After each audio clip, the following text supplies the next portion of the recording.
فضول بات ہے, یہیں سے پتہ چل جاتا ہے کہانی. کیونکہ اگر لیلہ مبارکہ سے مراد یا لیلہ مبارکہ کے علاوہ بھی اگر شب برات کی کوئی بات ہوتی نبی صلی اللہ علیہ وسلم بتا دیتے. جیسے آپ دیکھیں آپ صلی اللہ علیہ وسلم نے وضاحت کے ساتھ بتایا کہ جمعے کے دن میں ایک وقت ایسا آتا ہے جو دعا کی قبولیت کا ہوتا ہے, تو اسے تم ظہر سے مغرب تک میں تلاش کرو. ٹھیک ہے. اسی طرح آپ صلی اللہ علیہ وسلم نے فرمایا ظہر کے وقت میں ارلی ٹائم جو ظہر کا ہے اس میں دعا کی قبولیت کا وقت ہوتا ہے, تو ظہر کی نماز کی ادائیگی سے پہلے کے وقت میں اسے تلاش کرو, یعنی کہ جو ظہر کا ارلی ٹائم ہے نا اس میں تلاش کرو. اور تہجد کا کتنا بتایا آپ نے, تو یہ جو اہم بات ہے آپ نے ہر وقت کہی, ہر وقت کہی, بار بار کہی, تاکہ یہ نہ ہو کہ لوگ سننے سے رہ جائے اور آپ پر یہ الزام آئے کہ آپ نے کوئی بات چھپائی. کیونکہ اگر شب برات کی کوئی حقیقت ہوتی تو آپ صلی اللہ علیہ وسلم بتا چکے تھے, کوئی حقیقت نہیں. تو لیلہ مبارکہ سے مراد لیلۃ القدر ہے جو آنے والی ہے. جو اعتکاف کرے ماشاء اللہ کرے, اور جو نہ بھی کرے تو ان راتوں کو جاگے, کوشش کرے پوری رات جاگے. ہم عائشہ کہتی ہے نبی کریم صلی اللہ علیہ وسلم رمضان میں پوری رات جاگتے ہیں, تاک راتوں میں ہمیں بھی پوری رات جاگنے کا حکم دیتے ہیں. تو کوشش کریں پوری رات جاگے. اگر کوئی مجبوری ہے, مجبوری یعنی کہ ظاہر جیسے بچے ہیں ان کے اسکول ہے نہیں چھٹی کر سکتے, اور بزرگ ہیں دوائی کھاتے ہیں تو پھر نیند آتی ہے انسان ہے, اور کوئی بھی ریزن, تو پھر آپ کچھ گھنٹے ضرور جاگیں. یعنی کہ چلے 12-1 بجے تک جاگ لیا, پھر سو گئے 2-3 گھنٹے, دن میں سو جائیں. اور اللہ نے یہاں پر فضل کیا نا, اللہ بیلنس کر دیا.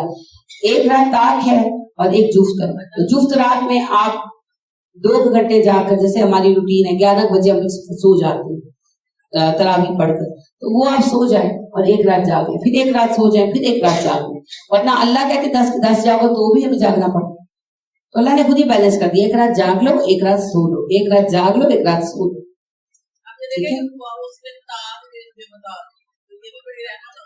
بالکل اس کی مہربانیاں ہیں. تو 5 راتیں جاگے, جو 5 راتیں جاگے گا اسے لیلۃ القدر مل ہی جائے گی. اور میں یہ سمجھتی ہوں جہاں تک مجھے سمجھ آتی ہے, اصل میں یہ 5 ہی لیلۃ القدر ہے. اللہ کا مقصد ہی جگانا ہے, ورنہ اللہ بتا نہیں سکتے تھے کہ بھئی یہ رات لیلۃ القدر ہے. اللہ نے کہا ان کو 5 راتوں میں تلاش کرو. مقصد یہ ہے کہ ہم یہ 5 راتیں جاگیں اور اللہ پر مہربان ہو جائے. لہذا یہ جو ہے اندازے لگانا کہ ایس رات کیڑی رات لیلۃ القدر گئی کسی کو پتا نہیں چلتا. نبی اکرم صلی اللہ علیہ وسلم نے پوری زندگی میں 9 رمضان پائے, آپ نے کبھی نہیں کہا کہ فلاں رات لیلۃ القدر تھی, کبھی نہیں کہا.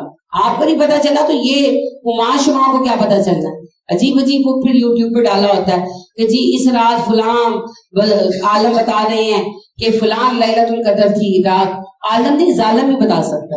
عالم تو سب سے بڑے نبی صلی اللہ علیہ وسلم تھے, آپ نے تو کبھی نہیں بتایا. ایک رات ایک رمضان میں ایسا ہوا, رمضان کی شروع ہوئی, وہ بھی آپ نے بتایا نہیں, خواب تھا. آپ نے کہا لوگوں میں نے خواب دیکھا, رمضان شروع ہوا, پہلا یا دوسرا رمضان تھا, تو آپ نے کہا لوگوں میں نے خواب دیکھا. فجر کے بعد آپ پوچھتے تھے نا خواب لوگوں سے, تو ایک دن آپ نے پوچھا تو سب نے کہا جی آپ نے کوئی خواب نہیں دیکھا. آپ نے کہا اچھا بھی میں نے خواب دیکھا, میں بتاتا ہوں. تو آپ نے کہا میں نے خواب دیکھا کہ لیلۃ القدر ہے, یعنی خواب میں دیکھا کہ کسی نے کہا لیلۃ القدر ہے, اور میں لیلۃ القدر میں نماز پڑھا رہا ہوں, تم لوگ نماز پڑھ رہے ہو, تو میں جب سجدے سے سر اٹھاتا ہوں تو میں دیکھتا ہوں مسجد کی چھت ٹپک رہی ہے اور میری پیشانی اور ناک پر کیچڑ لگ گیا. تو صحابہ کہتے ہیں کہ ہم ہر تاک رات میں منتظر رہنا چاہتے تھے. تو ایسا 21ویں رات کو ہوا, یعنی فرسٹ تاک رات کو ہوا کہ 21ویں رات تھی. اور جب نبی اکرم صلی اللہ علیہ وسلم رات میں بارش ہوئی اور جب ہم صبح آئے فجر پڑھنے, تو آپ صلی اللہ علیہ وسلم نے ہمیں نماز پڑھائی, اور آپ نے جب سر اٹھایا تو بارش سے چھت ٹپک رہی تھی. تو کہتے ہیں کہ نبی صلی اللہ علیہ وسلم نے سر اٹھایا تو آپ کی پیشانی اور ناک پہ کیچڑ لگا تھا, چھت ٹپک رہی تھی. تو ہمیں یہ یقین ہوا کہ لیلۃ القدر 21 رمضان میں. تو یہ آپ کو بھی خواب سے پتا چلا, یعنی آپ نے کہا مجھے خواب دکھایا گیا, نبیوں کے خواب سچے ہوتے ہیں, لہٰذا اس سال 21 رمضان تھا جب لیلۃ القدر ہوئی. لیکن آپ نے کبھی یہ نہیں کہا کہ میں نے فلانی نشانی ملی ہے تو اے لیلۃ القدر سے. یہاں ہر بابے کو مل جاتی ہے.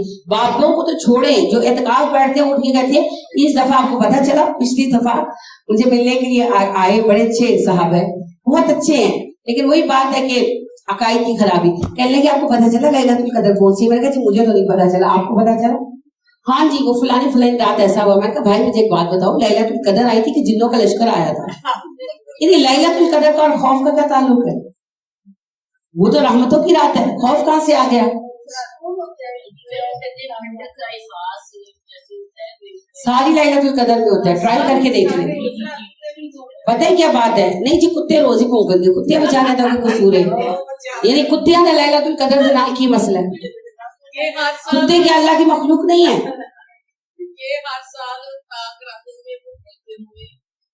ویسے آپ نوٹس کیجئے گا کتے سارے رمضان ہی نہیں بھونکتے, نوٹس کیجئے گا. پتہ ہے کیوں؟ نبی اکرم صلی اللہ علیہ وسلم نے کہا کتے جو ہے نا, کتا اور گدھا شیطان کو دیکھ کر بولتے ہیں. تو آپ نوٹس کریں کہ رمضان میں کتے اور گدھوں کی آوازیں آنی بند ہو جاتی ہیں.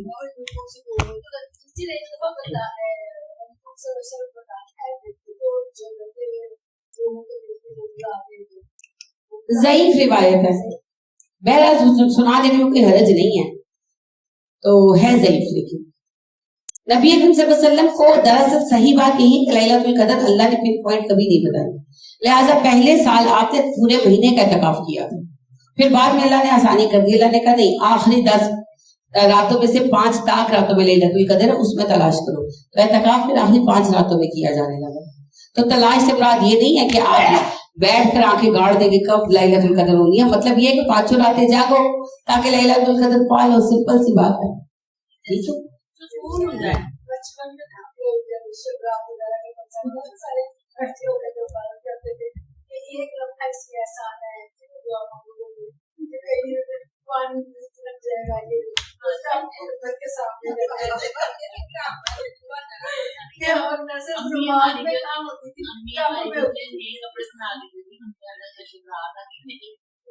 شکرات لوگ ابھی بھی اتنا وہ لے کر سے زیادہ لگے. اور میری ایک بیٹی گئی ہے نا نیوی لوگوں کا ہے, تو نہیں تیری ماں شکرات کو نہیں لے کے آئی, یہ صرف جواب دیا کہ ہم بھی مناتے. شبرات کی رسم جو ہے ساری کی ساری آتش پرستوں کی بیسڈ ہے. اگر آپ نوٹس کریں, اگر آپ کو یہ یاد ہے کہ بچوں نے اب شبرات میں نئے کپڑے پہنتے تھے, آپ کو یہ بھی یاد ہے چراغاں بھی کرتے تھے اور آپ جو ہے وہ پٹاخے بھی چلاتے تھے. تو یہ ہندوؤں سے اور اصل میں عقیدہ آتش پرستوں سے آیا. ایران والے مسلمان ہوئے اور ایران والوں میں یہ عقیدہ تھا کہ مدروہیں آتی ہیں اور ان کو بھگانے کے لیے آگ کی ضرورت پڑتی ہے. تو یہ وہاں سے شروع ہوا. برے صغیر میں یہ اور کبھی ہو گیا کیونکہ ہندوؤں میں دیوالی منائی جاتی ہے. کیوں منائی جاتی ہے؟ کیونکہ ان کا ماننا ہے کہ اس رات میں بلائیں اترتی ہیں, بدروہیں اترتی ہیں, چڑیلیں اترتی ہیں اور گھروں پہ انسانوں پہ قابض ہو جاتی ہیں. تو گھروں میں روشنی ہونی چاہیے اور آگ جلانی چاہیے تاکہ جن شیاطین بھاگ جائے. یہ آگ سے ڈرتے ہیں, ان کا عقیدہ ہے. تو وہ پھر یہ چراغاں بھی کرتے ہیں اور یہ شرطیاں پٹاخے بھی چلاتے ہیں. تو ہم نے بھی انہیں کی دیکھا دیکھی یہ سارا کچھ شروع کر دیا. اس کی کوئی حقیقت نہیں ہے, کہیں کوئی سچائی. اچھا یہ عقیدہ سب میں پایا جاتا ہے. یہ جو ہیلوئن نائٹ منائی جاتی ہے عیسائیوں میں, ان کا عقیدہ بھی یہی ہے کہ اس رات میں آسمان سے بدروہیں اترتی ہیں, ایول اسپرٹس آتی ہیں, تو ان کو بھگانے کے لیے آگ جلائے تو وہ پھر مشلوں کا جلوس نکالتے ہیں. بون فائر کا بھی یہ کانسیپٹ ہے کہ وہ مانتے ہیں کہ سردی کی راتوں میں اندھیرا زیادہ ہو جاتا ہے, تو سردی کی راتوں میں جب آتی ہیں اماؤس کی راتیں, تو اس میں خون پینے والے جن نکلتے ہیں, بدروہیں نکلتی ہیں جو لوگوں کو آکیوپائی کر لیتی ہیں. تو ان سے بچنے کے لیے آگ جلانی چاہیے.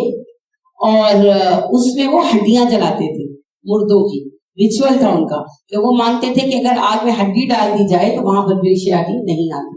تو وہاں سے ان کی آگ صرف آگ جلانا تو ہر معاشرے میں رہا ہے کہ یعنی ہمارے بھی پاکستان برے صغیر کی تہذیب میں کہ سردیوں کی راتیں ظاہر لمبی ہوتی ہیں اور ٹھنڈی ہوتی ہیں, تو آگ جلا لی جاتی تھی اور ان کے گرد لوگ بیٹھ جاتے تھے اور لوگ گیت گائے جاتے تھے, کہانیاں سنائی جاتی تھی. یہاں تک تو حرج نہیں ہے, لیکن اس کی آگے جو عقیدہ ہے وہ والا, وہ عیسائیوں کا یہی ہے جو ہمارے یہاں بھی آیا. پریویل زیادہ نہیں کر پایا, لیکن شب برات کا عقیدہ کم از کم ظاہری شکل میں ہوئی ہے. دیوالی والا تو شب برات کی کوئی حقیقت نہیں ہے. جی جی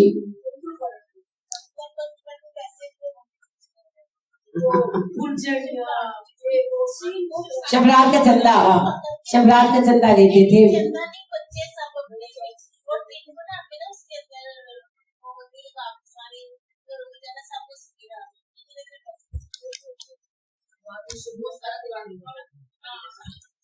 अल्लाह पाक रहम फरमाए जी, बात यही है कि ये सब बिद्दतें हैं, बहुत कम हो गया हर जगह। ये खुद साख्ता रस्में हैं, और अल्लाह करीम हमारे ऊपर एहसान कर दे।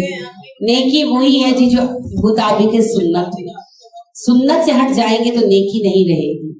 मुझे तरस आता है, मुझे याद है हम छोटे थे जब फजीलत की रातों के नाम से एक किताब बांटी गई, और कई बार वो मेरी नजर से गुजरी, और उसके फर्स्ट पेज पर स्टैंप लगी हुई थी, बराए इसाले सवाब रमजान साहब और मिसेस रमजान। किसी ने अपने माँ बाप के सवाब के लिए बंटवाई होगी, और वो मैंने इतनी ज्यादा बटी हुई देखी है कि एक अरसा तक वो किताब कई सालों तक मेरी नजरों से गुजरती रही है। पता नहीं उन्होंने कितनी छाप कर बांटी होंगी, और वो यही थी, यानी कि शब्बे बरात और लैलतुल कदर और शब्बे मेराज और जो है ना ये नाम निहाल ईद मिलादुल नबी। अब इसमें नहीं, उसमें पूरे नहीं थे, उसमें ईद मिलादुल नबी। अब लैलतुल कदर को छोड़कर ये तीनों चीजें खुद साख्ता है ना। अब उस बंदे ने तो हुस्न नीयत के साथ किया होगा, लेकिन कोई अजर नहीं ना, कोई अजर नहीं। इसीलिए मैं आपसे बार बार कहती हूँ, अमले स्वाले की अंजाम पाने के लिए 4 चीजें जरूरी हैं: ईमान, इरादा यानी नीयत, उसका सुन्नत के मुताबिक होना, और इसके हलाल। अगर ईमान नहीं होगा तो कोई अमल कबूल नहीं होगा। नीयत के बगैर वैसे ही अमल नहीं होता। अगर आपने रोजे की नीयत नहीं की और सारा दिन भूखे भी रहे तो रोजा नहीं हुआ। तो नीयत के बगैर अमल नहीं होता। और अल्लाह सुब्हाना व तआला के दिए हुए हलाल जराए से रिज़्क, क्योंकि हराम अल्लाह कबूल नहीं करते, और उसका सुन्नत के मुताबिक होना, क्योंकि अगर वो सुन्नत से हटेगा तो वो बिद्दत हो जाएगा, और बिद्दतें कबूल नहीं होती।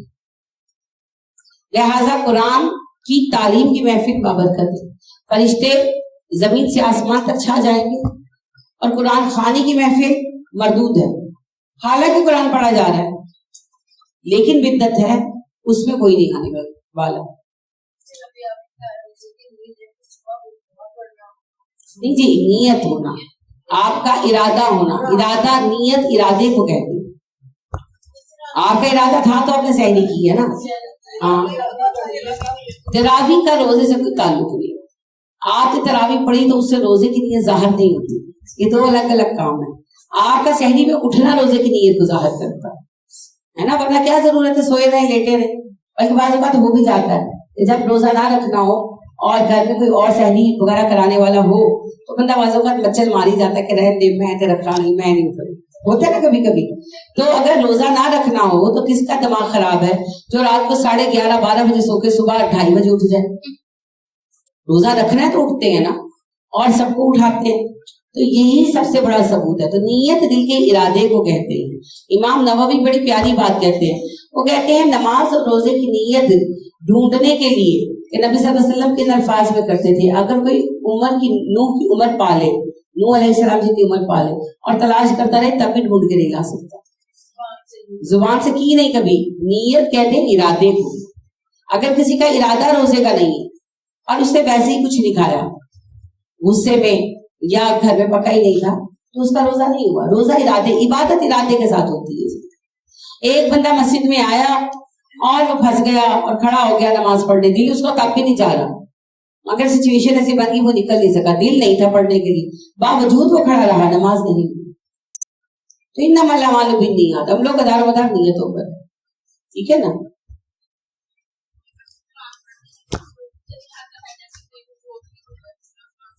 आप अभी तक ये पूछ रहे हैं, आप स्टैम्प पेपर लाए में लिख के दो।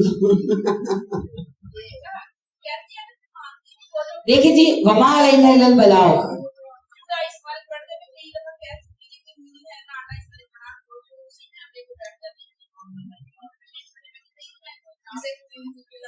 रोकना जो है हम जबर से तो नहीं रोक सकते, बलाग करना जरूरी है। आपने बलाग कर दिया, आपका फर्ज पूरा हो गया। रस्म है जी, वो कहते हैं राहदारी के बारे। अब कहाँ की राहदारी, ये तो उनसे पूछना पड़ेगा।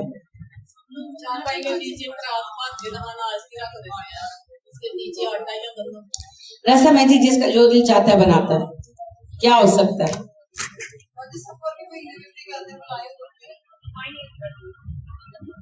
सफरुल मुजफ्फर, सफर तो कामयाबियों का महीना है।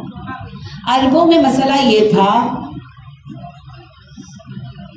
कि मुहर्रम, जुल्हज, ज़िकादा हराम महीने थे, तो आराम से घरों में बैठते, खाते पीते, अमन हो जाता, जगह रुक जाती, डाके भी रुक जाते। अब मुहर्रम खत्म होता, सफर शुरू होता। अब जैसे ही सफर शुरू होता, रुकी हुई जगह चल पड़ती। जिन कबीलों का पेशा डाका जनी था, वो डाके मारते निकल जाते। अब घरों में रह जाती औरतें और बच्चे, और जाहिर बात है जब जंगे होती, डाके मारे जाते तो लोग मरते, अमवात होती। तो कहते हैं सफर मनहूस है, हमारे लिए मौतें लेकर आया है, अपने कारनामे ना देखते। और दूसरा इसका नाम रख दिया सफर। सफर और सिफर हम माने हैं, मतलब खाली। मर्द चले जाते ना, घर खाली हो जाते, तो कहते कि ये महीना सफर है, ये खाली हो गए हमारे घर, तो अपने करतूतों से हो गए, महीने से थोड़ी। हाँ, तो उन्हें जंगा दे जाना है, उन्हें डाके मार दे तो भारी तो होगा। बस ये सारी बातें हैं। कोई महीना, कोई दिन बुरा नहीं। हदीस कुदसी है, हमारे रब फरमाते हैं, इब्ने आदम मुझे इज़ा देता है जब वो मुझे गाली देता है, और वो मुझे गाली देता है जब वो जमाने को गाली देता है। जमाना तो मैं दिन रात को पलटता हूँ। तो नबी सल्लल्लाहु अलैहि वसल्लम ने मना किया, ये भी मत कहा करो कि हालात ऐसे हो गए, जैसे हम कहते हैं ना जमाना बड़ा भैड़ा है। तो आप सल्लल्लाहु अलैहि वसल्लम ने इससे भी मना किया, आपने कहा यूं मत कहा करो, ये भी गुनाह है। तो यहाँ ये कहना फुला वक्त मनहूस, फुला कोई वक्त मनहूस नहीं है। अभी आपने कुरान में बार बार पढ़ा, 4 जगहों पर पढ़ा, अल्लाह पाक ने नबियों की जुबान से कहलवाया, नहूसत तुम्हारी है जो अल्लाह के पास है, कि आमाल मनहूस होते हैं, बस और कुछ मनहूस नहीं होता। जी जी पूछिए।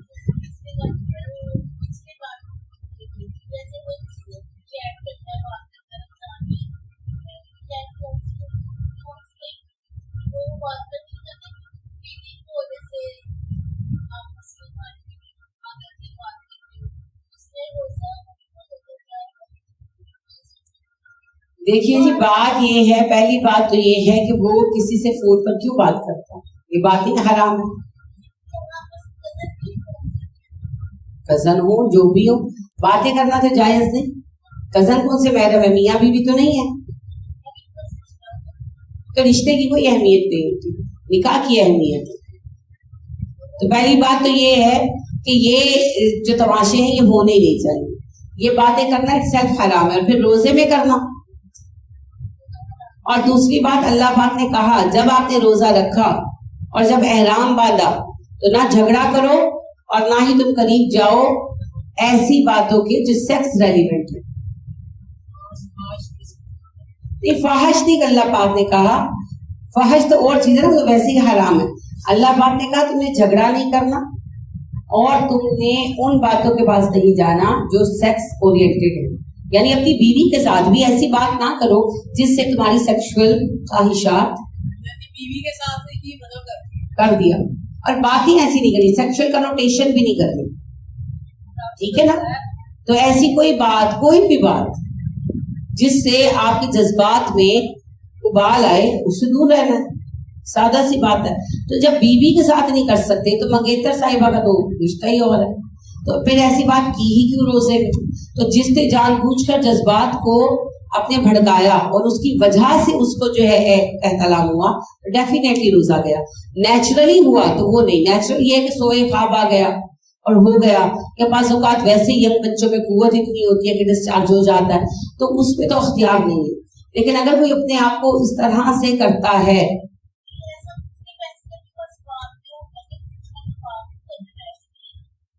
देखिए नहीं, रोजे के अलावा भी मंगेतरों का बात करना चाहिए। बेटा मंगनी कोई रिश्ता नहीं है। मंगनी का मतलब ये है कि मैंने आपसे कहा आप अपनी बेटी मेरे बेटे के लिए दो, आप कहती है ओके मैं दे दूंगी, दी तो नहीं ना, देंगे तो तब जब निकाह होगा। तो निकाह से पहले कोई रिश्ता नहीं होता, रिश्ता निकाह के बाद बनता है।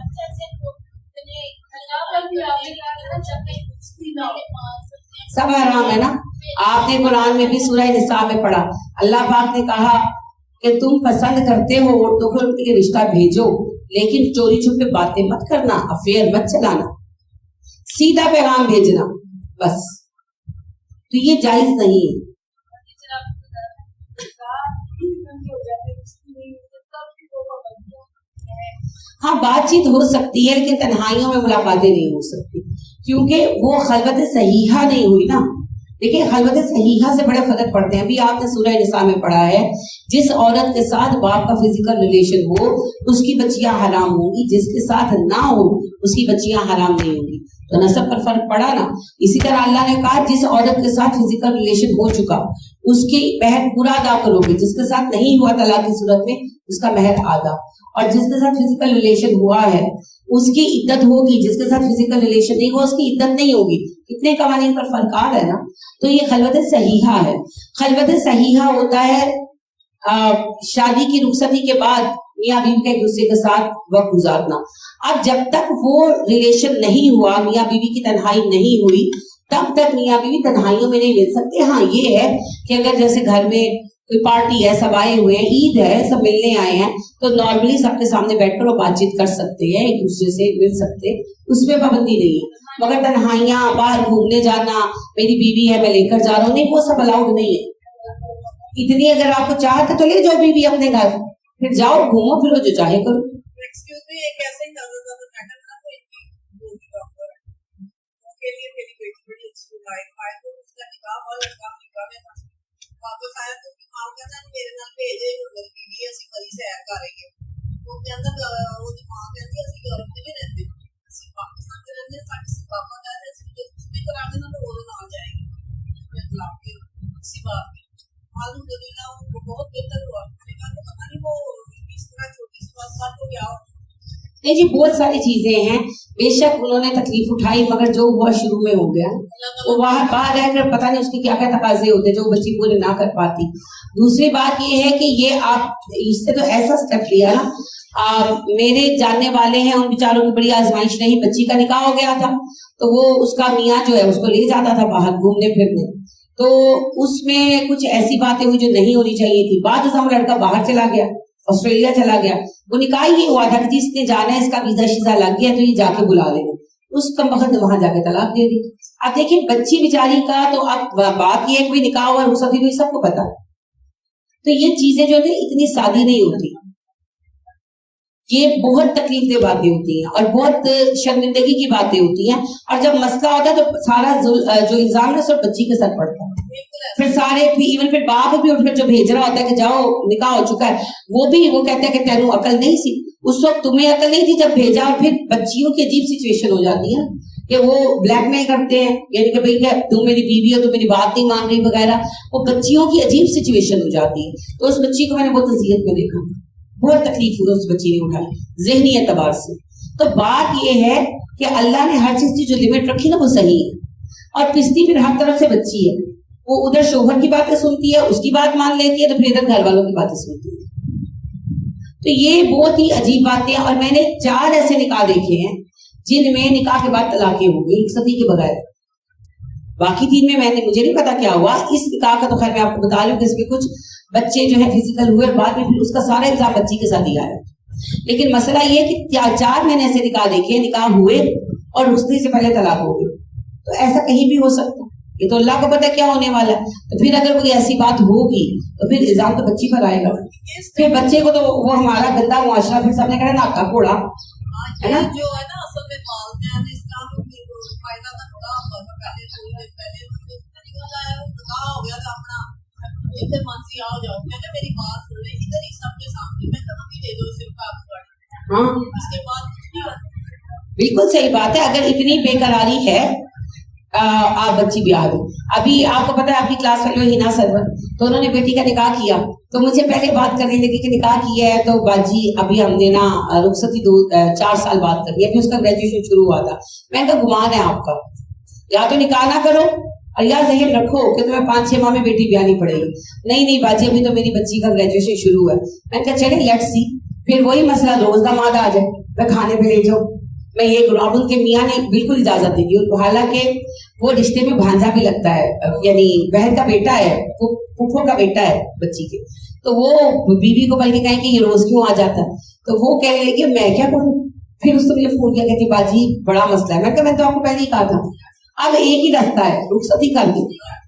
आप ये बात लेकर मत बैठे, या तो आप निकाह ना करते, आप जब आप वो यही कहे ना जो कि अब तो निकाह हो गया, अच्छा बाहर नहीं जाते चलो ऊपर चलो मेरे साथ, आप उसके बाप को गुस्सा है कि इन्होंने केड़ी गल करते जो इतने जाके कर दिया, इतने बैठ नहीं कर सकते। अब अब्बा की बात बिल्कुल सही थी, अब्बा ने सही गार्ड किया। अब वो बेचारी बच्ची वो कहे अम्मी मैं क्या करूं, मैं अब उसकी बात मानूं कि अब्बू की बात मानूं? तो बच्ची ने फिर कहा मुझे नहीं पता, मुझे इस मुसीबत से निकाले। फिर उन्होंने 4-5 माह में रुखसती कर दी और यही सही है। अब रुखसती हो गई, फिर वो माशाल्लाह आर्मी में है, उनकी पोस्टिंग हो गई, बच्ची अभी यहीं पर है, पढ़ रही है, हो गई पढ़ाई, हो जाएगी माशाल्लाह, 2 साल भी हो गए उसकी पढ़ाई के।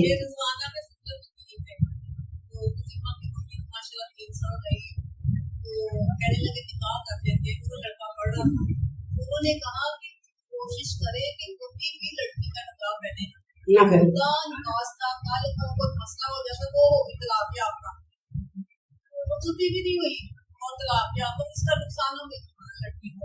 उन्होंने ये बात नहीं ये बात बिल्कुल सही है, वैसे भी अल्लाह माफ फरमाए। देखिए बहुत सारी बात है, मौत जिंदगी किसी को पता है, तो ऐਵੇਂ ही 4-4 साल निकाह करके रख देना।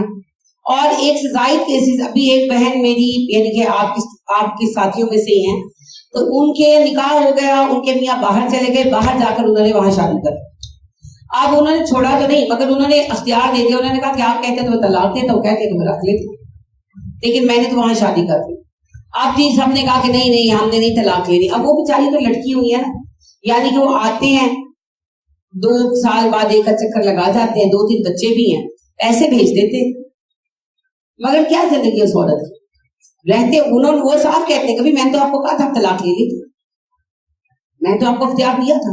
तो ये ना जबरदस्ती के सौदे नहीं होते, और सीधा सीधा निकाह करे और बच्चियां भेज दें, लंबे लंबे निकाह नहीं रखने चाहिए। जी डेफिनेटली पूछा जाएगा, 2 बीवियां रखना कोई गुनाह नहीं, मगर दोनों को बराबर रखना जरूरी है। लेकिन बात ये पूछा जाएगा, अब एग्जैक्ट सिचुएशन मुझे नहीं पता, मुझे साउंड होता है कि शायद उसकी शादी जबरदस्ती की गई, तो मुझे साउंड होता है, लेकिन मुझे पता नहीं, ना ही मैंने कभी किसी को कुरेदा है। अगर उस पर जबरदस्ती की गई थी तो फिर तो छितर पड़ेंगे ना अल्लाह जी से माँ बाप को। एक तो मुझे ये समझ नहीं आता जबरदस्ती की शादियां क्यों कराते हैं। एक और मेरी स्टूडेंट ही है, तो उनके भी वालिदैन ने जबरदस्ती शादी करा दी, लड़का लड़की के वालिदैन ने, और सारी उम्र 20-22 साल गुजर गए निकाह को, शादी को, उसने एक्सेप्ट ही नहीं किया। खुद भी वो ऐसे ही रह रहा है, बीवी को भी ऐसे ही रखा है, और वो कहता है कि नहीं तुम्हें जबरदस्ती मुसल्लत किया गया। क्या मिलता है ऐसी शादियों से? अगर दिल नहीं मानते तो जबरदस्ती शादियां मत कराएं।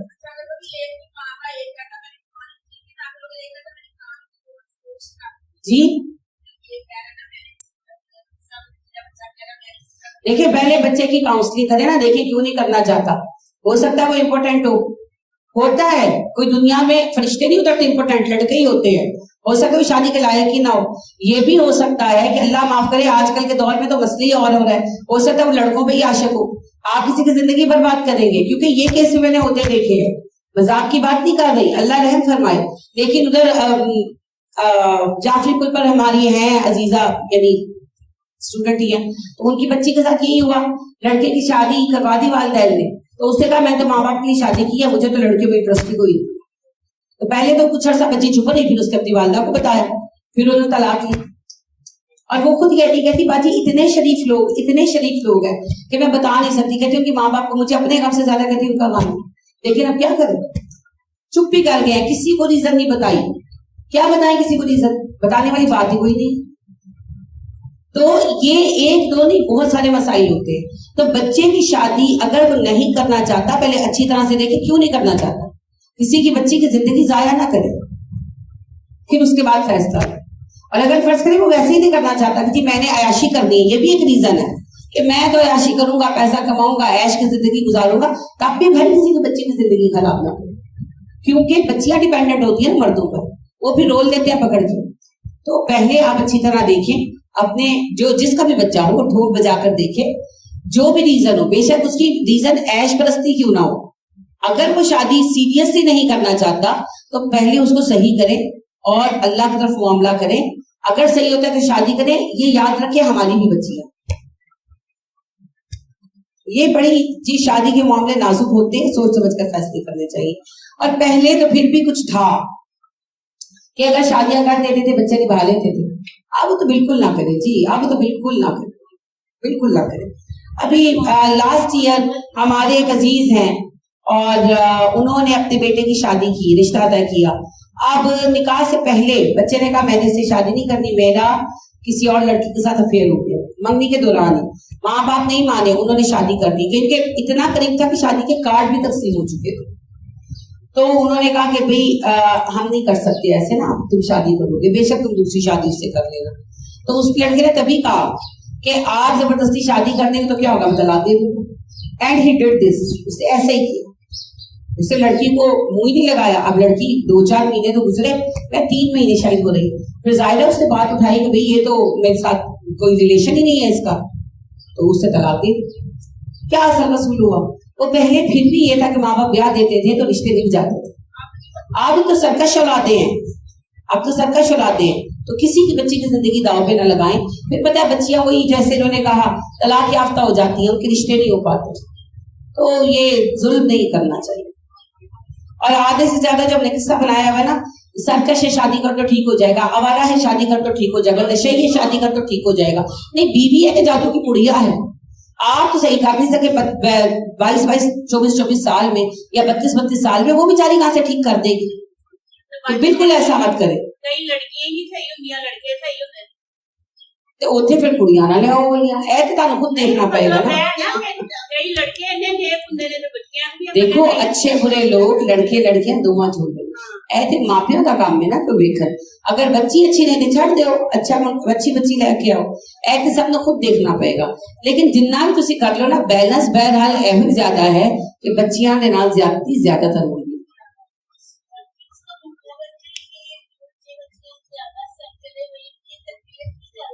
زیادہ تربیت پہ آ جاتا. میں نے اپنی بیٹی عائشہ کو پرسوں ڈانٹا, میں پرسوں نہیں 4-5 دن پہلے بھی امی کی طرف ہی گئی تھی, تو میں نے کہا عائشہ کیا بنائے آج, تو اسکول سے لے رہی تھی بچوں کو, کہتی میں نور سے پوچھ کے بتاتی ہوں. میں نے کہا نہیں تم ایسا کرو, ماما سے پوچھ کے بتاؤ. دماغ صحیح ہے, میں کہ میں تم سے پوچھ رہی تو نور سے کیوں پوچھنا ہے, جو بنے وہ کھانا. یہاں سے خرابی شروع ہوتی ہے, یہاں سے خرابی شروع ہوتی ہے. فلاں کھانا بنا ہوا ہے, کیا کر رہی ہو, فلاں چیز بنا رہی ہو, کیوں بنا رہی ہو, وہ نور کہہ رہی ہے میں نے نہیں کھانا. یہاں سے خرابی شروع ہوتی ہے. کپڑے جی یعنی کہ لیٹ سپوز کوئی کپڑے نکالے ہوئے ہیں تو دوسرے پہنے, کیوں یہ کیوں پہنے ہیں, مریم نے تم نے تو وہ نکالے ہوئے تھے, مریم ضد کر رہی تھی میں نے نہیں پہنے. یہاں سے خرابی شروع ہوتی ہے. nip the evil in the bud, شروع میں ان کو عادت ڈالیں ڈسپلن کی, بات ماننے کی, انشاءاللہ وہ بڑی باتوں میں بھی مانیں گے. تو ہم خود خراب کرتے, پھر جب وہ خراب ہو جاتے ہیں پھر کہتے ہیں خراب ہو گئے. دیکھیں 2 باتیں, ایک تو تربیت کا بگاڑ ہے, دوسری بات ہم نے ان کو زبان دراز کی اجازت دی ہوئی ہے. جب ہم چھوٹے تھے ہم کسی کو جواب نہیں دیتے تھے, وجہ کیا تھی, دیتے تھے تو پڑ جاتی تھی نا. ہم لوگوں نے چیزیں چھوڑ دی. اور تیسری اور سب سے بڑی ریزن نبی اکرم صلی اللہ علیہ وسلم نے قرب قیامت کی علامتوں میں رکھا ہے کہ ماں اپنی حاکمہ کو جنم دے گی, تو ہم نے حاکم جنے ہوئے. تو یہ ہونا ہے. آپ ابھی بھی ہنس رہی ہیں کیونکہ ہم انجوائے کرتے ہیں نا, ہم انجوائے کرتے ہیں. ہم نے اپنے تصورات بدل دیے ہیں, ہم اسے بدتمیزی سمجھنا چھوڑ چکے ہیں اور ہم نے ان کی ذہن سازی کر دیا. ہماری بات سے ہی ان کی حوصلہ افزائی ہوتی ہے, اور یہ صرف آپ کے گھر میں نہیں ہے, ہر گھر میں ہے.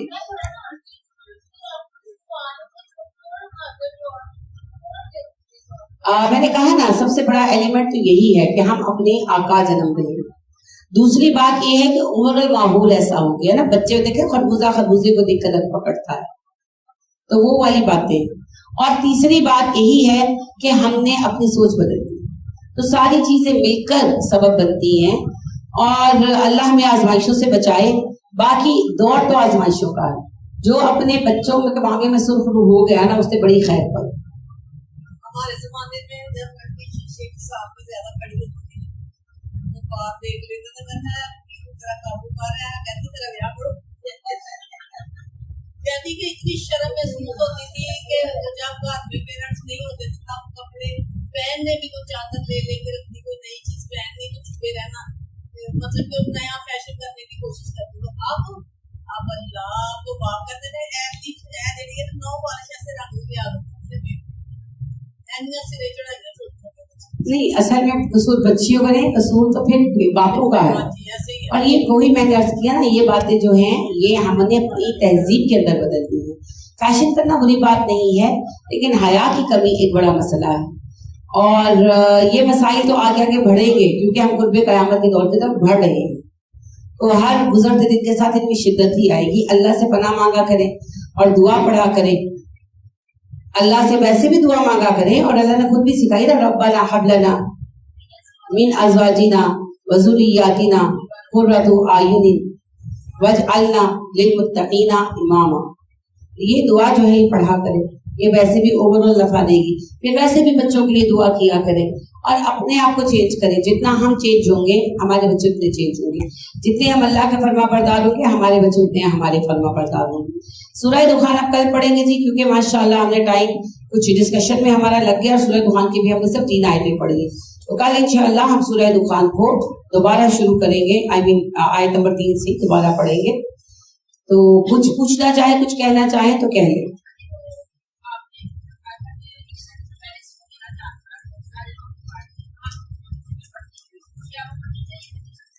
मैंने ये कहा था कि इशा से पहले कोई 4 सुन्नतें नहीं। हाँ जी, इशा से पहले कोई 4 सुन्नतें नहीं। कौन क्या? सॉरी, नहीं जी, ये सुन्नतें नहीं है। वैसे आप इशा से पहले जितने चाहे नफल रकते पढ़ लें, वो आपकी मर्जी है, नफल की तो कोई कैद नहीं है। लेकिन देख, सुन्नत वो नफल होता है, नमाज की 2 किस्में हैं, फर्ज और नफल। फर्ज वो है जो अल्लाह ने फर्ज कर दिया, 2 फजर के हैं, 4 जोहर के हैं, 4 असर के हैं, 3 मगरिब के हैं, 4 इशा के, और उसके बाद बाकी नमाज हो जाती नफल। अब नफलों के अंदर नफलों की 2 किस्में, एक नफल वो है जो नबी सल्लल्लाहु अलैहि वसल्लम ने पढ़ा, उसे हम सुन्नत कहते हैं, और एक नफल है जो हम खुद पढ़ते हैं, हमारे किसी बुजुर्ग ने हमें बताया या वैसे ही हमने अपनी आदत बना ली, वो आम नफल है, उन्हें हम नफल ही कहते हैं। तो नबी सल्लल्लाहु अलैहि वसल्लम जो नफल नमाज पढ़ी वो सुन्नत कहलाती है। उसकी भी 2 किस्में, एक मौकिदा है, गैर मौकिदा है। मौकिदा वो है जो आपने हमेशा पढ़ी है, और गैर मौकिदा जो कभी पढ़ी कभी नहीं पढ़ी। तो 12 रकते जो आप पढ़ते हैं, आपको पता है, वो मौकिदा है, और असर की 4 जो रकते पहले पढ़ी जाती हैं वो गैर मौकिदा है, ठीक है ना। और मगरिब से पहले 2 रकते पढ़ी जानी वो भी गैर मौकिदा है।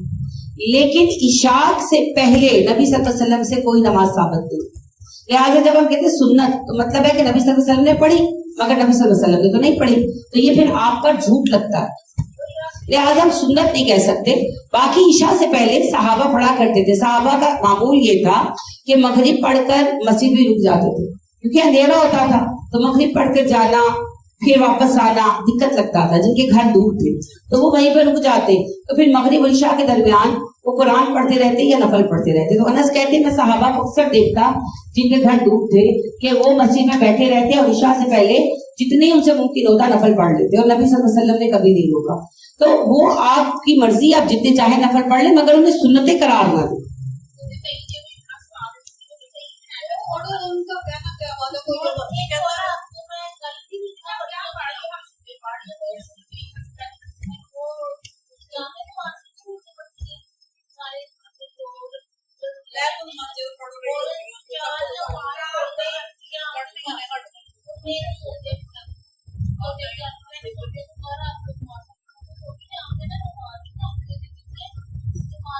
कोई जरूरी है।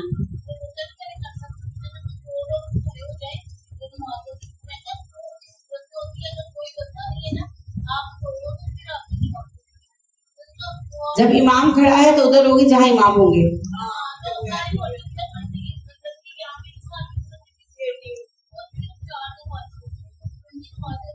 नहीं होती। जो सोबिया कह रही है ना, इन्होंने सवाल ही गलत पूछा ना। जब कोई अपनी नमाज पढ़ रहे हैं तो वो 2 लोग भी खड़े होंगे, नमाज हो जाएगी। लेकिन जब इमाम के पीछे पढ़े तो जहां इमाम है वहीं होगी ना, इमाम के बगैर थोड़ी होगी।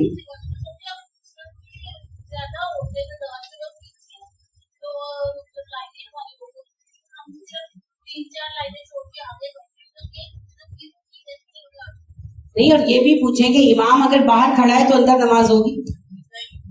इमाम से आगे खड़े होकर नमाज नहीं हो सकती ना। जब आप लोग पीछे बाहर खड़े होते, क्यों खड़े होते हैं? अच्छा,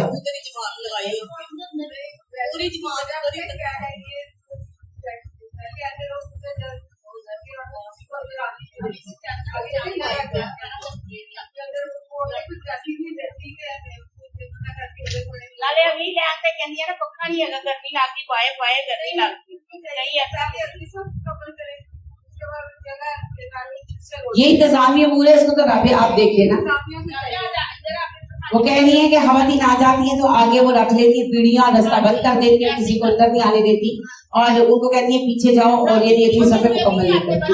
तो ये इंतजामिया अमूर है, ये तो आप लोगों को देखने चाहिए। पहली बात किसी की इजारा नहीं है, दूसरी बात जो पहले आए वो पहली साफ में बैठे, चाहे गर्मी लगे तो चाहे सर्दी लगे।